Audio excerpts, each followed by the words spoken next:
Um, I mean, it's that simple. Just I don't want to talk. I don't want to be, speaking division of myself, but I'm gonna just leave it at that. Okay, I'm not going to start with my idol right now. I'm going to start with the voice of LA. Max, do KD and Kyrie need Harden to win the title? Yep, to win the title, yes. Not to get out of the East. I mean, to win the title, yes. And I understand how James Harden feels. He's played the best basketball in the world this year. He just missed those games early with the Nets, but he has been amazing. And don't take for granted that this was going to work. There's one basketball. Harden and Kyrie had to figure that out. And listen, they go from, hey, can Kyrie and KD get past the Sixers if Embiid is healthy, right?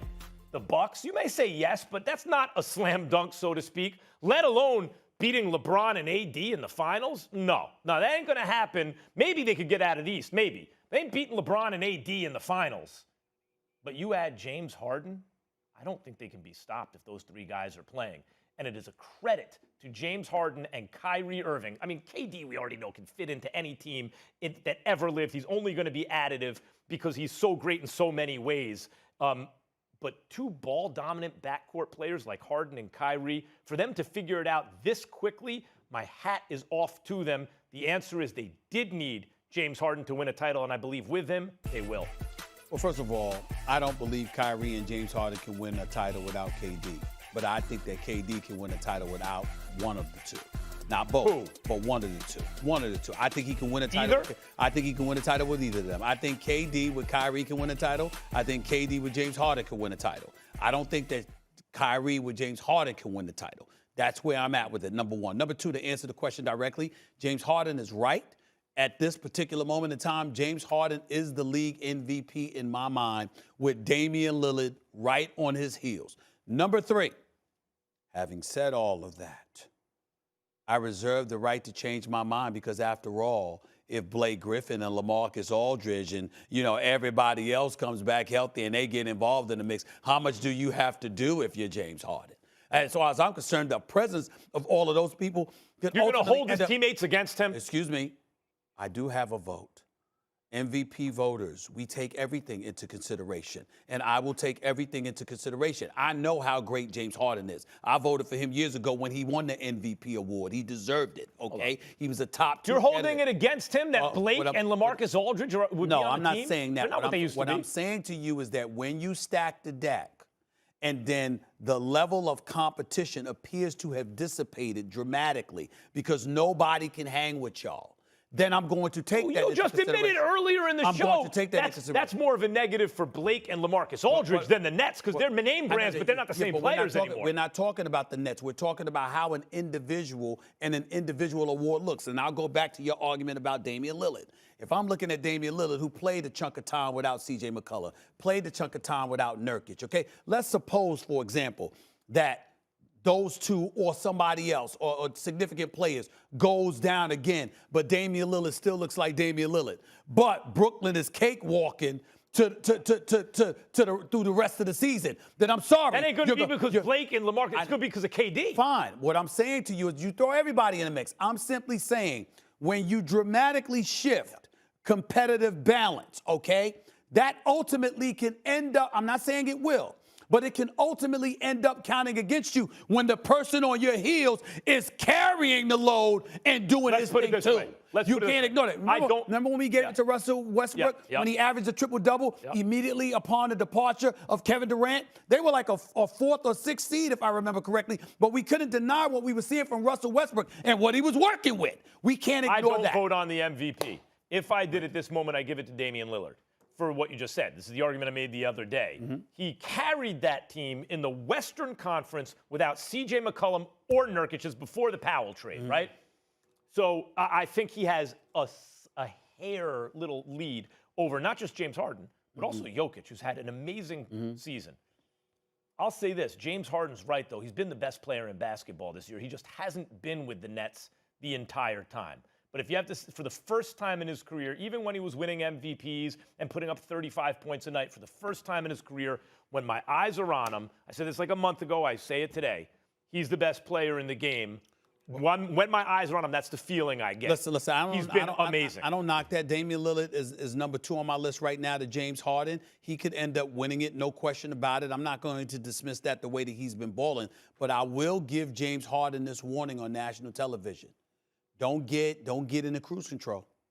In other words, because everybody is around you and how awesome you guys are going to be, obviously that might require him to step back because I don't need to do but so much because we're getting ourselves ready for the playoffs. Well, remember, the MVP is a regular season award. And so if Damian Lillard is pushing it and pushing it and pushing it and pushing the pedal to the metal and carrying that franchise, but James Harden takes a step back because of the multitude of bodies that have arrived in Brooklyn, I'm saying it might cost him the league MVP. Now, I'm not advising him to do anything one way or the other because obviously an individual award is far less important than winning a championship because that's what James Harden should and probably and more definitely Bingo. is more than anything else. And I get it. But understand that when you talk about a league MVP, you carry Houston. You don't have to carry Brooklyn like that. The pressure for James Harden this year won't be in the regular season. Title. It's the title. He cannot screw up in the playoffs. Not on this. Charles, what's the answer? You know, I was actually looking at the standings last night because I watched him get mauled last night, and I'm like, man, they're only like 2 to 3 games from 8th place. So are they in trouble? Yes, they're in trouble. But they do have a really huge advantage. With no fans in the building, even if they start the first round of the playoffs on the road, it won't be like the old home court advantage. They could drop to 6th, 7th, maybe even 8th in the next in 2 weeks. But because there's no home court advantage, it really doesn't matter. As long as AD and Anthony are healthy when the playoffs start, they're still going to be a tough out. But to answer your question, they are in trouble because they're not going to stay. I think they're 3rd or 4th right now. They're going to be they're probably not going to win a game in the next couple of weeks. I haven't seen the schedule. But without AD and LeBron, it's going to be hard for them to win any games. Yeah, to your point, they are 2 losses in front of being the 7th seed right now, and it's going to be a while before they come back. But then let me change the question. If LeBron and Anthony Davis are healthy, and that's a huge if, but if they are healthy when the playoffs begin, will they be your pick to win the championship? They will not be. No. Listen, I am sold on the Utah Jazz and the Clippers, but it's going to be a totally different fight for them this year because they're going to have a tough round no matter who they play in the West. If you play Luka Doncic in the first round, that's a heck of a series. Listen, if you play the Portland Trail Blazers, that's a heck of a series. But they won't be my pick. I'm probably going to stick with the Jazz, to be honest with you, because they've been the most consistent team throughout the season. But I tell you what, the East, between Brooklyn, Philly, and the Bucks, those 3 teams, they're going to be interesting to watch who's going to be the best team in the East. Greeny presented by Progressive Insurance. Charles Barkley with me on the Goodyear Hotline. Let's talk about Brooklyn because they have been doing what they've been doing and basically have barely at all had their big 3 on the floor together. And I suppose there is no guarantee that they will. But I'll ask you a similar question to what I said in the West. If we get to the playoffs and Kyrie, KD, and Harden are all healthy and they're all playing, what will be your expectation for them? They should win the championship. If they're all healthy, Brooklyn's going to be the favorite. I will tell you this, though. I hear all these guys talking about MVP. You know, at one point, it was Joel Embiid. At one point, it was LeBron. I think Chris Paul should be in the conversation. But the MVP in the NBA right now is James Harden. What he's doing right now without KD and without Kyrie, we can't ignore that. James Harden is the MVP of the NBA, plain and simple. Like I say, Embiid had it for a minute. LeBron's been right there. I talk about Chris Paul, what he's doing in Phoenix. But the MVP in the NBA right now is James Harden.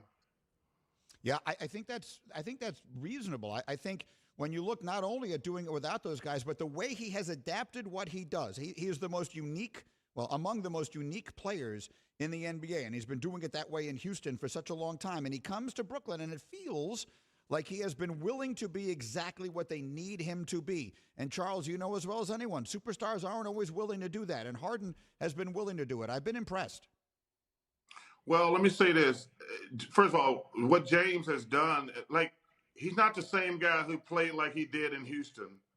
He don't play like that anymore, having a bunch of guys just stand around and watch him go one-on-one. To me, he's played like a real point guard. And the game, he obviously hasn't had KD, but when Kyrie is there, he makes Kyrie better. But man, when he's not there, even last night against Portland, I was watching that game last night. I'm like, I didn't think they could win that game last night. And I know you guys got him on TV tonight against the Jazz. Listen, if he go into Utah and win tonight, that to me, like if he don't get MVP after that, people are just being biased. Listen, he did not handle the situation well coming out of Houston. He quit on those Rockets. But you know what? Hey, he made a mistake. He apologized for it.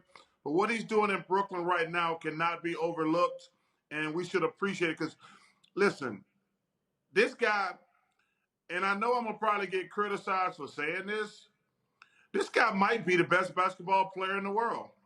I mean, he might be the best player in the world. I've always thought he was the best offensive player. He wasn't as great as Michael and Kobe. But I said a few years ago, and people laughed at me, he's the best offensive player I've ever seen. But right now, no disrespect to LeBron or Giannis or anybody, James Harden might be the best basketball player in the world, period. Wow, I was not expecting you to say that, and so I'm sitting here sort of trying to figure out how to respond to it. The criticism I would think would be that while I think he has been a little more of a willing defender this year and in recent years, that's what people would say, that the best players in the league do it that well on both sides of the floor. Charles, what would you say to someone who would say that to you? Well, I think it's always listen. James has made some. That style in Houston was never going to win, but he has adapted and changed. I think he is a little bit better defensively.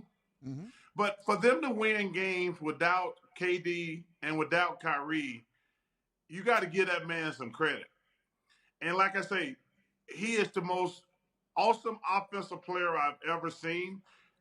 Listen, Michael and Kobe were better players from the guard standpoint, but as far as offensively, they couldn't shoot threes like him.